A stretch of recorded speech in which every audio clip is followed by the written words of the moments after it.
पाठकों, आप सभी का स्वागत है। आज मैं आप लोगों के समक्ष सच्चिदानंद वीरानंद वात्स्यायन अज्ञे द्वारा रचित कविता सोन मछली लेकर प्रस्तुत हुआ। तो आइए कविता की ओर अग्रसर होने से पहले कविता से जुड़ी कुछ बातों को जान लेते हैं। अज्ञे जी की यह लघु कविता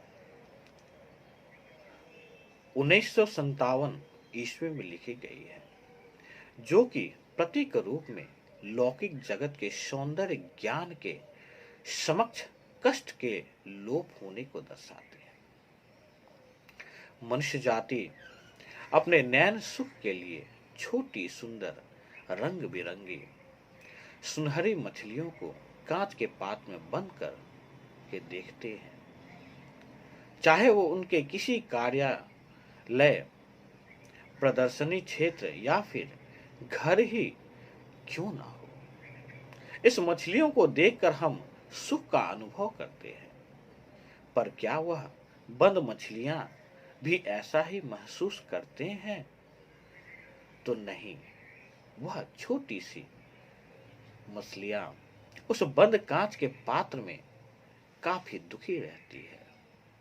वे हमेशा परेशान होकर हाँफती रहती है। उस कांच के पात्र में बंद मछली में केवल सौंदर्य नहीं, बल्कि उसमें केवल स्वतंत्र रूप से जीवन की इच्छा है। वह बंद मछली जीने की इच्छा से लगातार पानी में तैरती रहती है।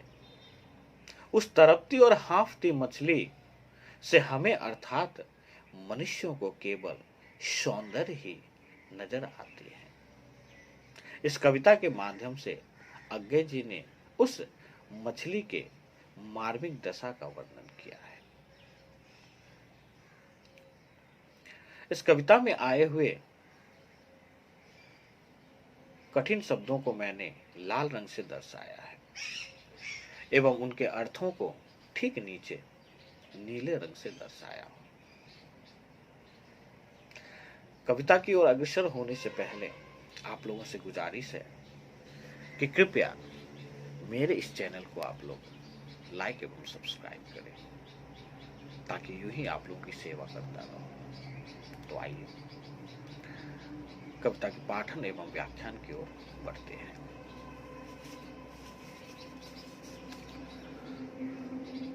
हम निहारते रूप कांच के पीछे हाँप रही है मछली।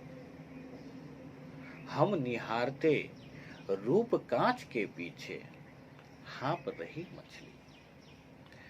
रूप तृषा भी और कांच के पीछे, हे जिजीविषा। तो आइए इस छोटी सी कविता के व्याख्यान की ओर बढ़ते हैं। इस कविता के प्रसंग को अगर हम देखें तो प्रस्तुत पद्यांश अज्ञे जी द्वारा रचित लघु कविता सोन मछली से लिया गया है।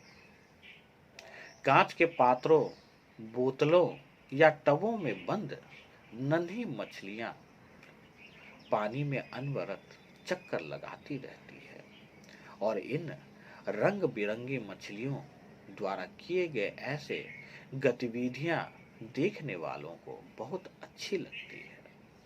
वे मछलियां देखने वालों की सौंदर्य पिपासा को एक सीमा तक दूर तो करती है, पर देखने वाला वह मनुष्य क्या उस बंद मछली की तरफ को लक्षित कर पाता है? उस मछली में सागर या नदी के उन्मुक्त जल में अपने व्यक्तित्व में स्वच्छंद रहने की जो जिजीविषा भीतर ही भीतर आंदोलित होकर उसे हफाती रहती है, उसे कोई नहीं देख पाता है। इसी भावबिंब को अज्ञे जी यहाँ प्रस्तुत पंक्तियों में कह रहे हैं। तो आइए पंक्तियों की व्याख्या करते हैं। अज्ञे जी प्रस्तुत पंक्तियों में कहते हैं कि कांच के जारों, बोतलों या टबों में बंद छोटी छोटी रंग बिरंगी मछलियां तैरती, तड़पती एवं हाँफती रहती है। पर इनके इस तड़पने और हाँफने में हमें अनेक प्रकार के आनंद प्रद क्रियाएं दिखाई पड़ती है। इन छोटी छोटी मछलियों के ऑक्सीजन की कमी के कारण हाँफ कर पानी के बुलबुले उछालने में हम मनुष्य को यह उनकी कीड़ा लगती है। इन बंदी मछलियों के रूप सौंदर्य या ऊपरी तौर पर दिखाई देने वाले सौंदर्य को ही केवल हम लोग देखते हैं और देखकर रिझते या आनंदित भी होते हैं। उससे हमारी सौंदर्य दर्शन की तृष्णा पूर्ण होती है। हम उन मछलियों को देखकर तृप्ति एवं संतुष्टि प्राप्त करते हैं, परंतु कांच की दीवारों में बंद मछली की कीड़ाएं से लगने वाले उनकी सारी चेष्टाएं और उनसे उत्पन्न सौंदर्य न तो उनकी मस्त कीड़ा ही हुआ करता है और न सौंदर्य प्रदर्शन की चेष्टा ही। वह सारी क्रीड़ाएं तो बेचारी मछली की तरफ और जिजीविषा को प्रदर्शित करने की चेष्टा मात्र होती है। प्रस्तुत कविता का भाव यह है कि जैसे किसी स्थान पर किसी व्यक्ति को अगर बंद कर दिया जाए तो वह व्यक्ति मुक्त हवा या वातावरण पाने के लिए अपने व्यक्तित्व को स्वतंत्र रखकर स्वच्छंद भाव से जीवित रहने के लिए छटपटाएगा।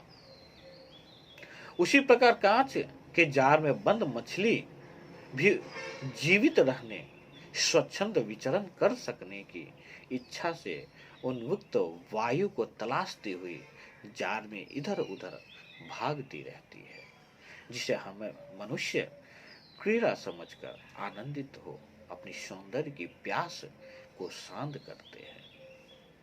यहाँ अज्ञे जी का कहना यही चाहते हैं कि जिस प्रकार हम मानव स्वच्छंद वातावरण को पसंद करते हैं, उसी प्रकार उन छोटी छोटी मछलियों को भी स्वच्छंद वातावरण में रहने का अधिकार है। इस प्रकार इन पंक्तियों में अगर हम विशेष की बात करें तो प्रस्तुत पंक्तियों में बहुत ही सुंदरता से रूप तृष्णा का मानवीकरण किया गया है। अंततः मैं यही कहना चाहूंगा कि यह छोटी सी कविता अगाध सागर के समान अपने भीतर असीमित भाव सौष्ठव छिपाए हुए है। अज्ञे जी ने जार में बंद सोन मछली के साथ साथ उन विवश स्त्री पुरुषों का भी प्रतिबिंब हम पाठकों को दिखाने की चेष्टा किए हैं, जो विवस्था में अनेक निंद्य कर्म करके हमारा मनोरंजन करते हैं, परंतु वास्तव में वे भी हमारे ही तरह स्वतंत्र और उन्मुक्त जीवन जीना चाहते हैं। इस समाज में ऐसा देखा जाता है कि अपने जीविका के लिए बहुत सारे ऐसे लोग हैं, चाहे स्त्री हो या पुरुष, बहुत सारे ऐसे घिनौने कार्य करते हैं जिसे देखकर हम आनंदित होते हैं, हम लुत्फ उठाते हैं, हम उसे घृणा के नजरों से देखते हैं। हम उनके पीछे उनके कष्टों को नहीं देख पाते। एक तरफ हम उनसे आनंदित होते हैं, अपने तृष्णा को या कहें तो अपने प्यास को बुझाते हैं, और दूसरी तरफ उनसे घृणा करते हैं, उसे हम समाज से दूर कर देना चाहते हैं। तो क्या हमने कभी उनके इस दुर्गति के पीछे उनके छिपे कष्टों को देखना चाहा है? इन बातों को ही अज्ञे जी ने इस छोटी सी कविता के माध्यम से यहाँ रखने की कोशिश की है। इस प्रकार मैं आशा करता हूं कि मेरे द्वारा दिया गया व्याख्यान आप लोगों के लिए सार्थक सिद्ध हो। आज के लिए इतना ही।